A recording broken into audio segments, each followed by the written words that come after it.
ஒரு பெரிய காட்டுக்குள்ள ஒரு ஏழை எறும்பும் ஒரு பணக்கார பட்டாம்பூச்சி இருந்துச்சாம்.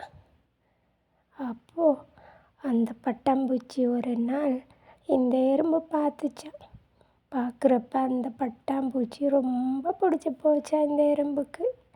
அப்போ எறும்பு சொன்னுச்சா, ஒரு நாள் எனக்கு ஒன்று ரொம்ப பிடிச்சிருக்கு அப்படின்னு இந்த பட்டாம்பூச்சிக்கிட்ட எறும்பு போயிட்டு சொன்னுச்சா. அப்போ இந்த பட்டாம்பூச்சி, வேணாம் எனக்கு ஒன்று பிடிக்கல, நீ ஏழை அப்படின்னு சொல்லிருச்சா. அப்போ அந்த எறும்பு அதே நினச்சிட்டு 2-3 நாள் வெளியே வராமல் கவலையாக இருந்துச்சா.